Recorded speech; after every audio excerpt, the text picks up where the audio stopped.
From the EWTN radio and television studios, this is EWTN Theology Roundtable, a conversation with the experts of EWTN's Department of Theology. Got questions about the liturgy, scripture, or tradition? They have the answers. Now, EWTN Theology Roundtable. Well, welcome to this month's Theology Roundtable. I'm Colin Donovan, Vice President for Theology, and here at EWTN, and we're going to have a special roundtable today. Only two individuals, and that's myself and Dr. William Anthony Thomas, we generally just call Tony, is here to talk about Mariology. And Tony, you're going to have to put your headphones on if you're going to be able to take direction and questions. There we go. There we go. Okay. So, Mariology. We titled this Ask a Mariologist, and you are, in fact, a Mariologist, a person who specializes in the theology of Mary and its relationship with other branches of theology, such as ecclesiology, Christology, and so on. And I think a lot of people are unfamiliar with this discipline because it's not talked about too much. It's often subsumed under Christology or ecclesiology and different aspects of it, and so we don't hear that much about it. But as it turns out, the Holy See has a whole institute and an international academy dedicated to the study of Mariology. Tell us a little bit about that. The Pontifical Marian Academy International, otherwise known as PAMI, is a pontifical academy that was founded in 1954 during the Marian year. It amalgamated several other academies, the Academy of the Immaculate Conception, the Academy of Mary, and so on. And it invites experts around the world, ideally passionate experts, scholars, to study the theology of Mary, her role, her inseparable role, to formulate some understanding of who she is, what she is, and how important she is in the life of the church, in the life of the individuals. And so part of our brief is to be academic and pastoral. Pastoral in the sense that we organize major conferences, symposiums, by inviting many experts around the world to present papers, to launch study programs, which I am doing with the Marian Institute in Chicago, which is a wonderful institute for the promotion of Marian studies. And likewise, in Fátima, we have the Pope John Paul Institute of Marian Studies, which is now turning into a university in conjunction with the authorities in Fátima itself. That's a bit down the tracks, if you want. Down the road, sure. Yeah. But at the same time, it's a very exciting area of study because we examine apparitions around the world. We examine Mariophanies around the world. I was recently in Egypt on behalf of the Academy to have a look at certain events that happened there in the past. We also, in our September meeting in Rome, studied 300 so-called apparitions, if you want, but we found a negative judgment on all of them. And we get many huge input from different people who say they have Marian apparitions. So we look at them both from a supernatural point of view, the actualities, the parapsychological aspects of where people are coming from, and so on and so forth. So it's an intense study. It's a constant study. It's an extremely interesting aspect to be in. And if people are interested in this line of study, I'd like to hear from them.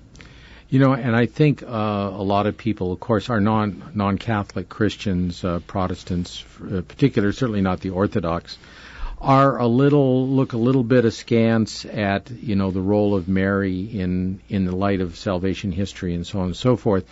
But I think in our own day, because we're both so much involved related to Fátima and giving conferences on that subject and trying to understand the depth of what happened at Fátima, with this role of Mary in relationship to redemption. And it really begins, if you look at in the Trinity, doesn't it, with the fact that here you have a communion of the divine persons, which is then given a created reality in the creation of Adam and Eve, a reality which the redemption, ruined by sin, but a reality that needed to be redeemed. And how that redemption is exemplified in the mother and the son and the union of charity, the bond of love, the bond of truth that united them in the very incarnation of the Word, of the eternal Word. And so that role continues through history, and at the end of history we're told by St. John in his book of Revelation that the universe will be summed up in the wedding feast of the Lamb, the bridegroom and the groom together. And again we see this nuptial union that will exist between God and man, and that's exemplified again in marriage, and particularly in the union of hearts between Mary and her Son, the most perfect conformity of wills in history. Talk a little bit about that, because I think it explains the whole arc of history from the beginning to the end, through the incarnation at the peak, if you will, and the redemption, and how we can apply that lens to other questions of Mary that come up in the course of the Church's life. Well, right at the beginning, as we see the account of creation in Genesis, during the first 5 days, God saw things were good that he had created. And on the sixth day he created man, a unique entity, if you want. But there's something very special about it, because we find in the text that God says, "Let us make man in our image and likeness." So now we're saying, "Let us," whereas before God created, or God said, "Let there be light." Now we have this plurality of so there's an indicative that there's more in God than one person. So now we're looking at two, and of course the Spirit hovered over the earth, there's three. So already you can see in Genesis there's a Trinity. I suppose at that time it was probably not understood as we understood it today, as we understand it today. Okay, so God creates man. Let us make man in our image and likeness. There's a very interesting entity here. Let us make Saint Peter Chrysologus, that doctor of the Church, would say that the first Adam as we know him, was formed by the second Adam in his own image and likeness. And, I would deduce from that Adam, if you want, was a twin of Jesus, in his own image and likeness. Now, when God creates Adam, of course, we have this entity of God creating majesty. We know from some of the mystics, the Venerable Mary of Agreda, the Catherine Emmerich, Peter Chrysologus, and many of these doctors of the Church, that Adam was majestic. He beamed with light. And this is what God had intended. But unfortunately, the devil was lurking around, seeking how to undo the goodness of God, and found the weak link in Eve, and said, "You will be like God if you do this." This is exactly what happened with the war in heaven, so to speak. That Lucifer, the bearer of light, throws out of heaven. And so man falls. And what happens? The light of God that was in him was extinguished, and he discovered his nakedness. Now, this is a very important point, because now man needs to be redeemed by being restored by grace. It's a felix culpa, if you want. It's a felix culpa because we are not called eternally to be sons of Adam, but adopted sons of God. So the calling is even higher. And right there in Genesis, we have what we call the proto-evangelium, the first gospel of salvation, that the woman will come to crush the head of the serpent who undid God's goodness. And so right through the Old Testament then, we're going to see a prefigurement both of the Messiah who's going to come and of the woman who's going to be closely paralleled with him. Simply in her own prefigurement, we are going to see that in the Old Testament there are 27 what we call the matriarchs who are going to prefigure Our Lady. Our Lady. Yeah. So we have then here, as we go to a break, this notion that man is not created in just isolation, but man and woman together, and it's man and woman together that must be redeemed, and we'll pick that up after this break.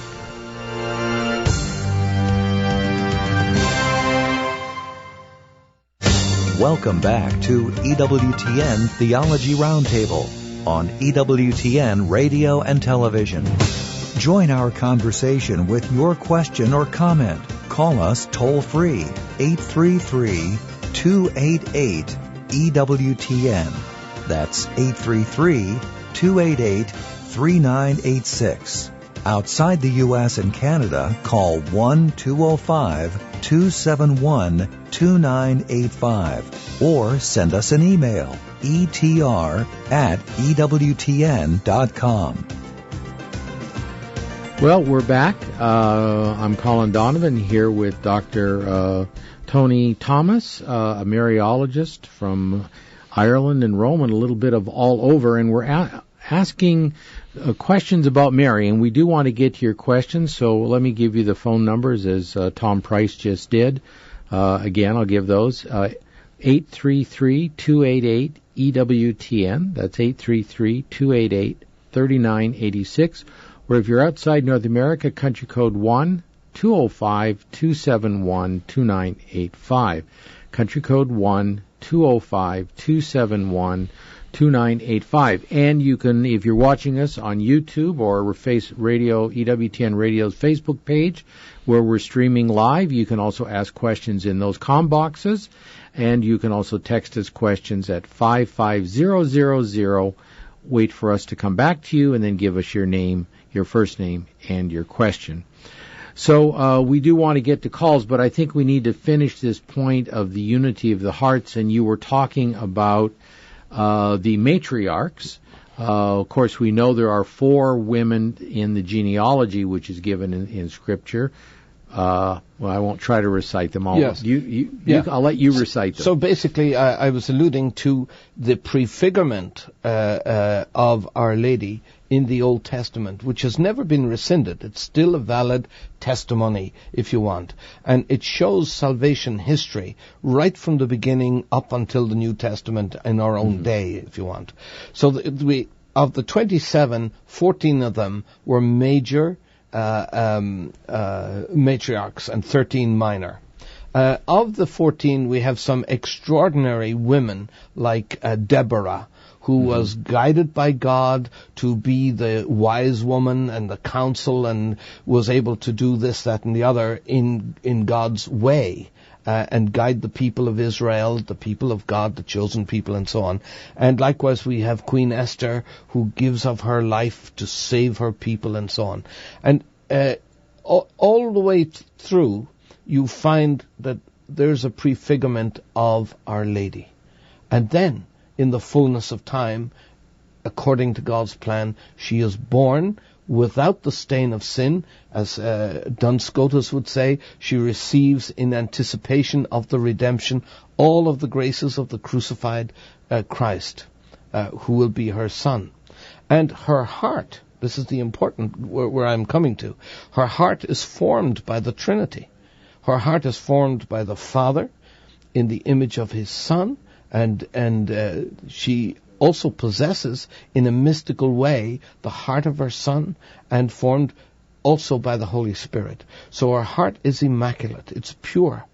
And, you know, the great writer St. John Eudes writes in the admirable Heart of Mary that and this is a compendium of all the teachings up to the time of St. John Eudes, doctor of the Church, that the Admirable Heart of Mary is the most perfect heart that perfectly mirrors the Sacred Heart of Jesus.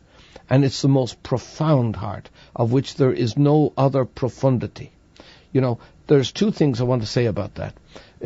Many people ask from time to time, how do I progress in the spiritual life? Well, you have to start virtuously with the virtue of humility.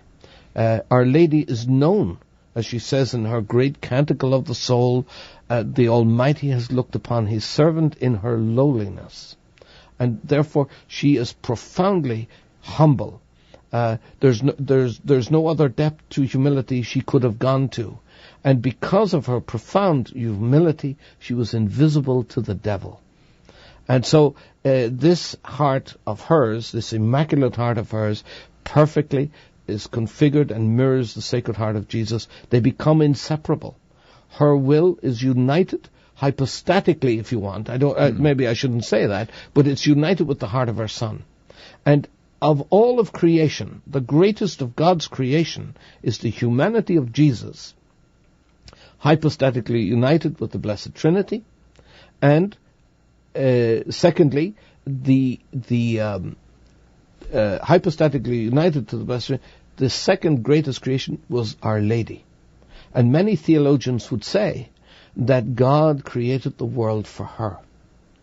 Well, if you think about it, there has to be sort of a prima and a secunda in God's intention, because if, as many of the fathers suggest, the trial of the angels, of the first children of God, if you will, the trial revolved around the incarnation, then there is already, and as St. Paul tells us, the image of the invisible God, the firstborn of all creation, this is Christ. You could not have had a Christ without God's own special intention to create she who would be the mother of that Word made flesh. And that's an inseparable thing, must be in the mind of the Father, in the plan of the Father from the very beginning, at the incipio of the judgment decision to create. Mm-hmm. And so I think there's a lot there for theologians to study. Well, let's take some questions and see where they lead. We really do want you to call it. It can be on the subjects we're talking about, or it can be just maybe a question about Our Lady that you've always wanted to ask. And let's go first to Barb in Minneapolis, Minnesota, listening on Real Presence Radio. Good afternoon, Barb. Hello, are you there? Okay, well, let's go to Dominic then in Des Moines, Iowa, listening on Iowa Catholic Radio. Good afternoon, Dominic. Hi, how are you? Pretty good. What's your question today? Okay, I have family members part of a group that's called the Army of Mary. They're out of Canada, Quebec, Canada. Actually, it's all my siblings, not all my siblings, but anyways, most of my family members are part of this group, and they, I'm not sure if you've heard of them or not. Mm-hmm. And a little background, it's founded in the mid-70s by a lady named Mariologist, and she started this community and claimed to have had visions and speaking with God and Jesus and Mary in particular. It was a pious association at first, and then it became excommunicated, and because of some of their theology and some of the books that were being presented by one of the writers called Mark Osgard. Anyhow, a lot of this was not theologically sound, so the Congregation for the Doctrine of Faith, I believe, studied it and all this stuff. There's been letters back and forth. My question, I guess, would be if you have any information on this group in particular, or sect, I guess, and how I can approach my family members, because they claim it's a Marian, very Marian movement. They're very pious in respect. They say their rosary daily. They're 15 decades. They do adoration. They do penance. I was brought up in this religious group. So it's very something that's I see my family members, and it's very dear to my heart in respect to my upbringing, but because of the schism that was caused, because of they believe that there's 5 people in the Trinity, the founders being one of them, and she's the reincarnation of Mary, for example. Yeah, there are quite a few issues with that. That's the one that I remember the most from 15 years ago now, perhaps, when that action was taken against them. And they had other connections. I think they were quite connected with the group in Bayside, New York, promoting the so-called private revelations of Veronica Lucas. So there's some interconnections with Marian groups as well. Your insights on all of that. I know of this group. I knew them. I met them. I saw Marie Paul in Rome back in the 80s when she went to Santa Maria Maggiore in the presence of Pope St. John Paul II. She was a member of the congregation there for a Mass. And they had a very nice habit, a blue scapular, white habit, and they all looked very smart and so on. But their theology is upside down. She believed she was the reincarnation of the Blessed Virgin Mary, and ultimately her own community declared her to be God. And so they're completely off the wall theologically, and they could never be accepted as Catholic, despite the fact that they say the Rosary. I think that they are excommunicated. 25,000 of them were excommunicated in one fell swoop, so to speak. It's very difficult unless they change their whole theology. I certainly wouldn't approach them because of the risk of conflict in dialogue with them. They'd really have to be re-educated in Catholic theology to call themselves Catholic and to eat humble pie and admit that they've got it wrong. Well, it seems that there's so many illogical considerations. Just the idea of Mary, whom we believe by faith is body and soul in heaven. If you have a body and it's a glorified body, you're in heaven. There's no such thing as, becoming an incarnation of. It would be a reincarnation, something which quite clearly St. Paul, or the author of Hebrews, says, appointed to man to die once, after that the judgment. And on that basis the Church has condemned any kind of reincarnational idea. And so how do you argue with people who won't accept the most basic teachings of the Church, which straightforwardly contradict? So I have to agree completely with Tony that I'm wondering about the possibility of any kind of useful interaction there. I think prayer and penance, which you learned as a child, can usefully be applied to that. This is a very strong delusion. Well, let's go to Jim in Jacksonville, Illinois, listening on Sirius XM Channel 130. Good afternoon, Jim. Good afternoon, Colin. Thanks for taking my call. I was wondering if your guest could talk about Our Lady of Zaytun and those appearances were fairly recent, and why the appearances were even broadcast on Egyptian TV, and there were several Muslim conversions to Christianity, and then all of a sudden it kind of just dropped off the map. No more conversions, and you don't hear much about it anymore. Sure, yeah.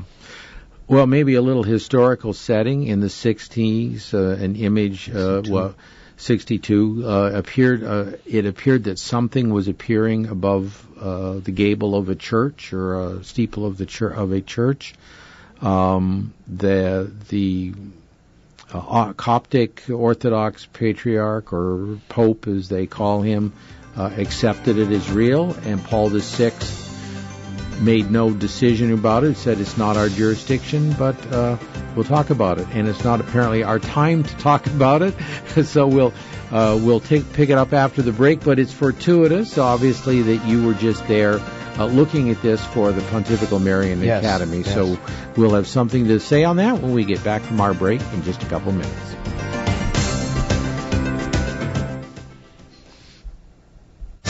Welcome back to EWTN Theology Roundtable on EWTN Radio and Television. Join our conversation with your question or comment call us toll-free, 833-288-EWTN. That's 833-288-3986. Outside the U.S. and Canada, call 1-205-271-2985 or send us an email, etr@ewtn.com. Well, we're back with the Roundtable, a roundtable of two today. I'm here with Dr. William Anthony Thomas, a Mariologist from Ireland by birth, but from Rome by long association with the Pontificate of John Paul II and a member of the Pontifical International Marian Academy, which deals with issues of Marian theology and issues of apparitions, true versus false, and using the criterion of Catholic theology to make that discernment. So we'll take your questions on any of those kinds of issues that come to mind. And we do want to mention the phone numbers again. If you're in North America, 833-288-EWTN, 833-288-EWTN. Or if you're outside North America, country code 1-205-271-2985. 1-205-271-2985. And if you're watching on EWTN's radio Facebook or on our YouTube channel, you can ask questions in the boxes, comm boxes on those pages. So we were talking about the idea of the union of the hearts, and I think there's a way many times Catholics get accused of a sort of a somehow we are elevating Mary above her station, if you will. We don't believe that to be true, that God himself elevated her above our station, not Christ, for the role that she was to play in salvation history. But it's also important not to understand this union of hearts in a carnal way, because it deals with the supernatural virtues and the supernatural relationship by which we are also united to God. And therefore it has nothing of the carnal, except in her case that she herself was the mother of the Word made flesh. Could I just answer the question of Jim on Zaytun? Forget. We forgot about Jim. I didn't forget about him. You didn't. And Good. Thanks for calling, Jim.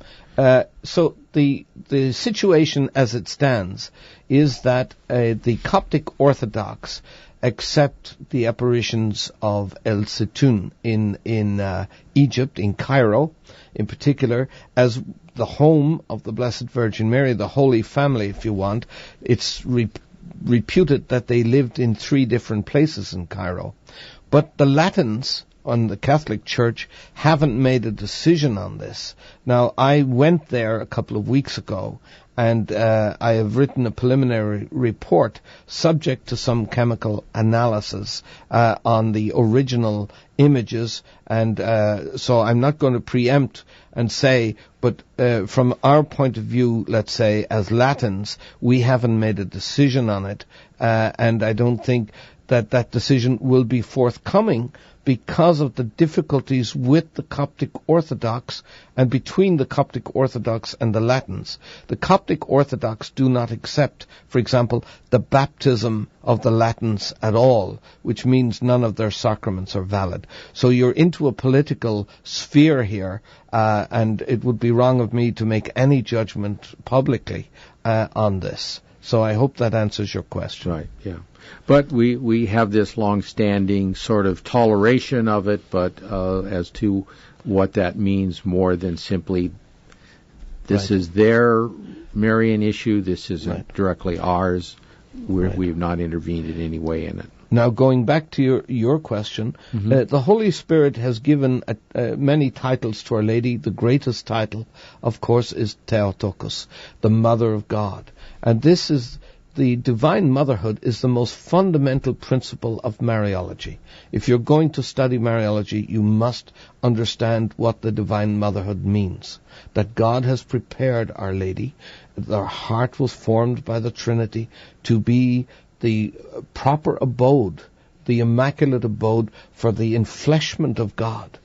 And so this is absolutely. But the Holy Spirit has also given another title, and that is Stella Maris, the Star of the Sea. Now, this is a title that's often misunderstood. We think of the ocean, the Atlantic Ocean or the Pacific Ocean. But in actual fact, the ocean we look at is the depth of the purity and the humility of Mary. In other words, it's a limitless depth. So she is Star of the Sea, and because she is so profoundly humble, then humility is the foundation, the rock, the pillar on which all virtues stand. And if your humility is perfect, then all of the virtues of Our Lady, the 10 principal virtues, most pure, most humble, most chaste, most holy, and so on, all kick in. And that way she mirrors what God wants of man. And we are obliged, in actual fact, to imitate her virtues. And so we really should study them to find out, because I go back to Fátima, that fundamental question of Fátima, will I go to heaven? And that's the ultimate destiny of each one of us. Will I go to heaven? How do I get there? Well, certainly prayer. But there's something very special about Fátima. It's very, very special. As we see in the Old Testament, right to the New, this prefigurement, this woman has been kept hidden by God. She's referred to in Genesis as woman. Right to the New Testament, Jesus on the cross, looking at his own mother, says, "Woman, behold your son." He hides her. And really, down through the ages, many people have tried to control Our Lady. But in Fátima, she makes this remarkable statement. She said that God wishes to make me known and loved. This is the first time. 1917, God wishes to make me known and loved. And so what does that mean? It means that we must have some intellectual capacity to know who she is, to probe the depths of the relationship that Mary has with St. Joseph, the most chaste spouse, also a virgin, by the way, as opposed to what the Orthodox would say or the Anglicans would say, that he had been previously married. Joseph was a chaste virgin receiving special graces in the womb, so that he didn't suffer from any concupiscence in his relationship with Our Lady. And this was asserted clearly by John Paul II in Redemptor Custos. Exactly. Yeah. And, also in the other documents, Quam Pluries, for example, of Leo XIII, whom I hope a process is beginning now for his beatification, But anyway, in all of these things, it's very important to know that God has given us the gift of Our Lady as the new Eve, as the mother of the church, as the mother of each one of us.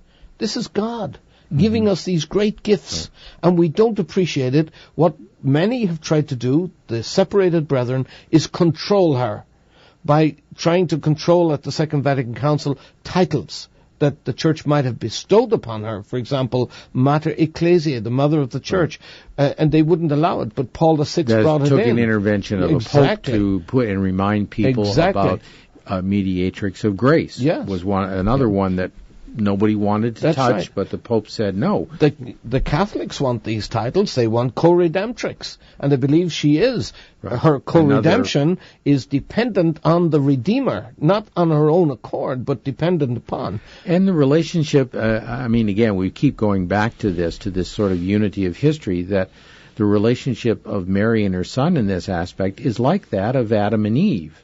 That you can't conceive of humanity whole and entire and redeemed unless you talk about God having done a recreation, if you will, of humanity. And having made them by means of creation initially, you can't do that again. So we have the woman who is herself a daughter of Eve, given this grace of the Immaculate Conception. Mm-hmm. The counterpoise to this, the the failure of Eve to maintain her original innocence that she was given, that justice that the Lord placed in her soul at her creation. And Mary, rather, kept it. Yes. And we have to continually appreciate and understand that the redemption without consideration of Mary's role in it is only half of what man is, man and woman. You know, I think an element of this is, which touch on briefly and then take some more questions, is this great comment of Cardinal Caffarra, who was the first head of the Pontifical Family Institute, who, when he was given that role back in 1982, I believe it was, he wrote to Sister Lucia just asking for her prayers, and she responded with a quite lengthy letter, some parts of which have been, he has spoken publicly on. He's since deceased. But the key thing is the battle of the times over marriage in the family. Well, if marriage in the family has played this central place, this communion of persons throughout history, it's unsurprising that as we inevitably at some point will approach the very end of history, that at some time this question again will be raised by the enemy of God and answered by God himself, and in this case through Our Lady. Yeah, if we could only understand 1% of what Our Lady is, we will see the most extraordinary creation of God, the most extraordinary person of Our Lady. And it's not about her. Catholics have often been accused of Marian adoration and so on and so forth. But I would say to anybody who says that, read what she says in this canticle of her soul, this Magnificat, as we call it. And in Latin it's beautiful. Magnificat anima mea Dominum. My soul magnifies the Lord. I hope they get that. Right. It doesn't magnify myself, but it magnifies the Lord. It makes him more present in the world. That's right. It's not about herself. He has looked on his servant in her lowliness. She's not taking any airs or graces. No. But in humility, if we can practice humility, if we can become humble, God will give us anything we want. That is proven already. Yeah. And I found it interesting that, you know, in Luke's Gospel, in his account of Mary arriving to visit her cousin Elizabeth, that the precursor of the Messiah leapt for joy, but he leapt for joy at the instrumentality of Our Lady's voice and his own mother's. The minute I heard your voice, the child leapt in the womb. Yes, yes. God uses instruments. Yes. And Our Lady, to that extent, is an instrument of the redemption, but a fully active participant in it. Not the initiator, but the one who has fully said yes, fiat, to God's desire to redeem the world. Let's go to a caller. We've got Nicole in Pleasanton, Texas, listening on Guadalupe Radio. Good afternoon, Nicole. What's your question? Hello. I wanted to ask, are there any Marian books you recommend about her apparitions and her message? I know there are several out there. I've read Our Lady of Quebec, and I wanted to know what. Thank you. Sure. I mean, you've talked with me at least about this desire to make known the authentic apparitions that the Academy has. Yeah. But there are books already out there that are attempting to do that. Well, there are some. We have to be careful in understanding Marian apparitions or Marian Mariophanies, as we call them, where there is no message, maybe just an appearance, as we had in Knock, where nothing was said, or in other places as well. But we must be careful, and I warn you, Nicole, and others who listen, be very careful about what we call Marian apocalypticism, where there is a terrible catastrophe coming down the road. Our Lady doesn't go in somewhere to frighten the horses and scare people. That's not the tactic. We must understand Marian eschatology that Our Lady says, we are destined for heaven. We need to be converted if we want to go there. Here's the flames of hell for those who don't love God. But she asks us in charity to pray for them. And so we have to watch that. But your question is very valid. It's very good.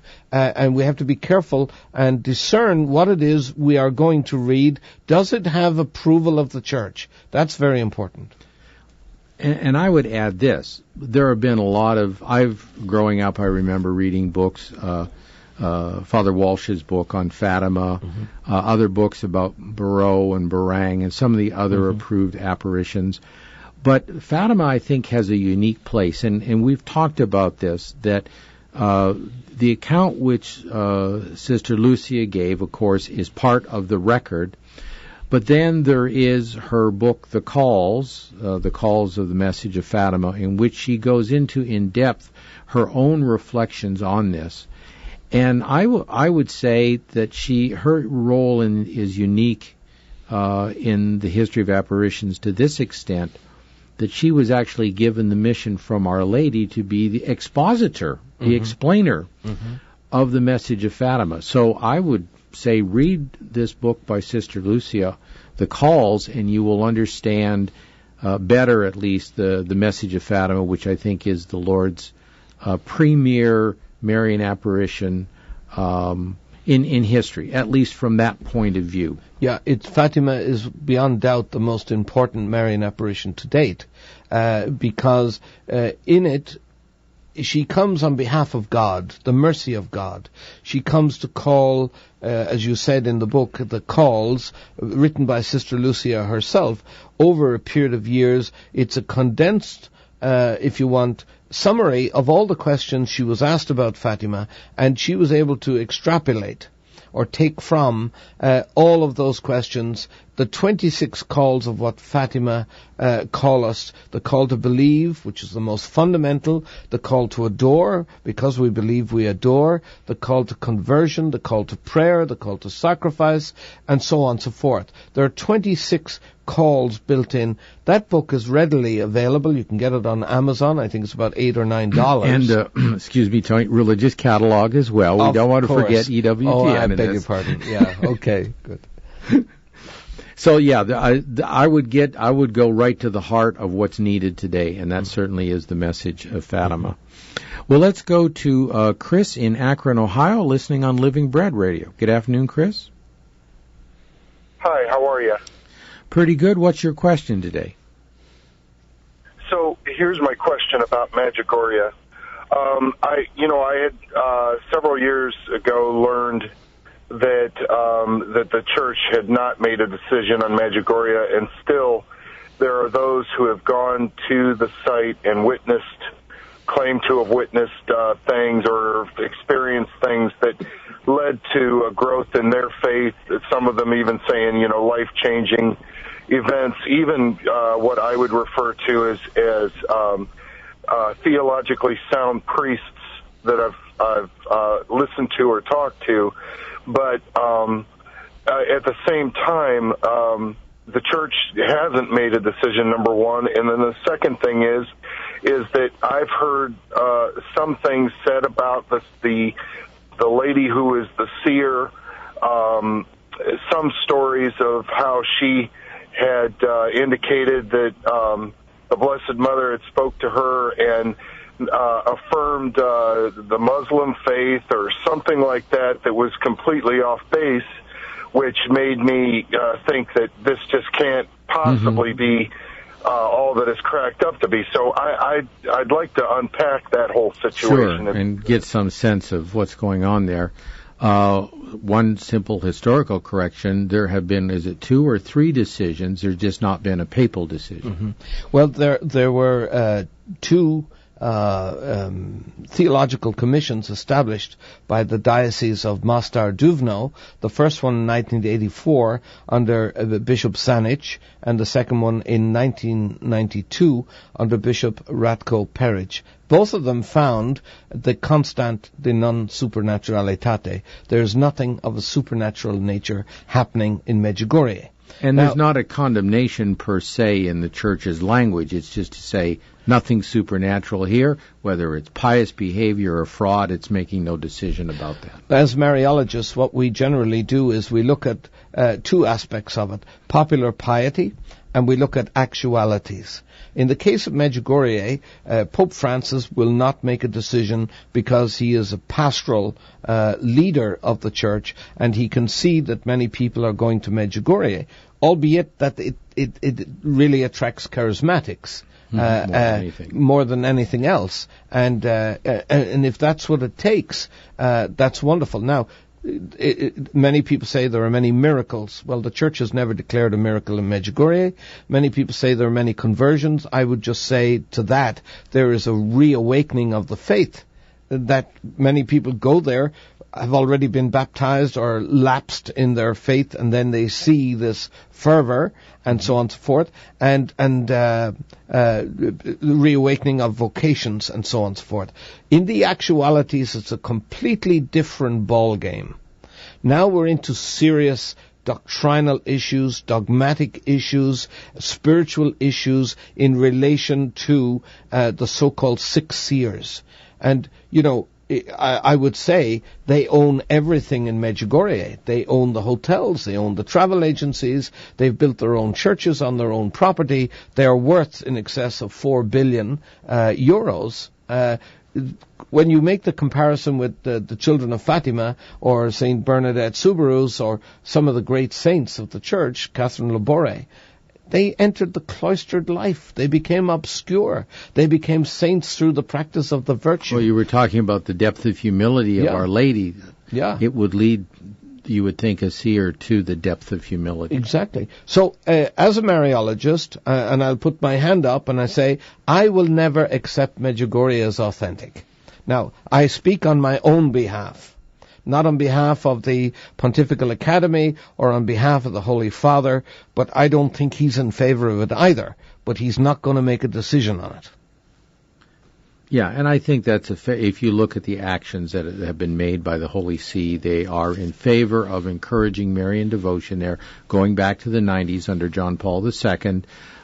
But they've always appended this authentic Marian devotion. That ought to be your first clue that they need to tell people that if you're going to Medjugorje, then practice authentic Marian devotion. Mm-hmm. And you don't need to go to Medjugorje to that. You can go to a local shrine, you can go to your parish church, you can go into your bedroom and pray. Right. So it doesn't really, So I think the many problems will probably not get resolved by the church, but it will be allowed to run its course as many things of that nature will do. I mean, we do have an authentic Marian shrine here in the United States, of course, at Champion, Wisconsin.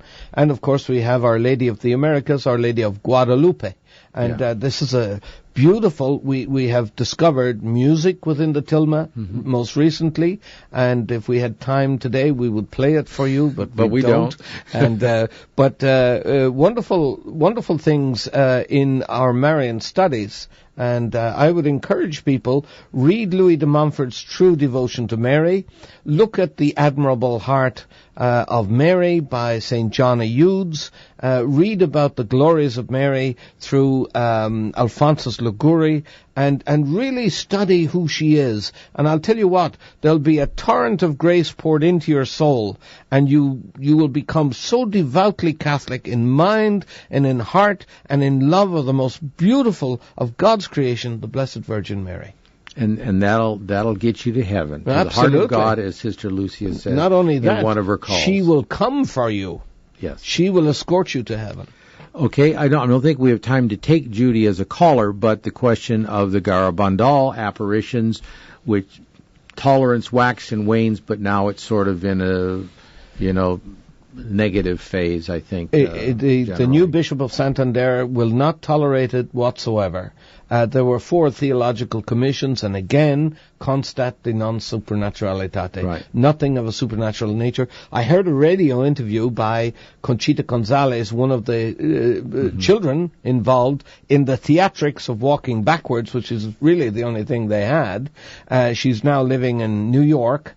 And her youngest child, I think, was about 20 or 22. And the interviewer asked her, have you spoken to your children about these events in Garba? She never mentioned it. You see? So she never, none of them entered religious life. And, so it's a difficult, but it's not authentic. And many people, I find that the strangest thing, people will not go to authentic Marian shrines like Fátima or to Lourdes or to Rue de Bac, but they'll go to the ones that are not approved. There seems to be something to that. Well, I guess we're not going to get time to talk to Carol, but she asks about Hail Full of Grace versus Hail Mary Full of Grace. That's simply something interpolated into the text, I think, and the vagaries of translation as well. But we'll have to take that on another show, so you can call back to Open Line next week, and we'll take that call at that time. Thank you for calling in today. I'm Colin Donovan. I've been here with Dr. William Thomas of the Pontifical International Marian Academy talking about Mary. So we hope that you will get yourself a great book on Our Lady like The Calls by Sister Lucia Fátima, and get to know her more and more as a central feature of your own spiritual life. Until next time, God bless.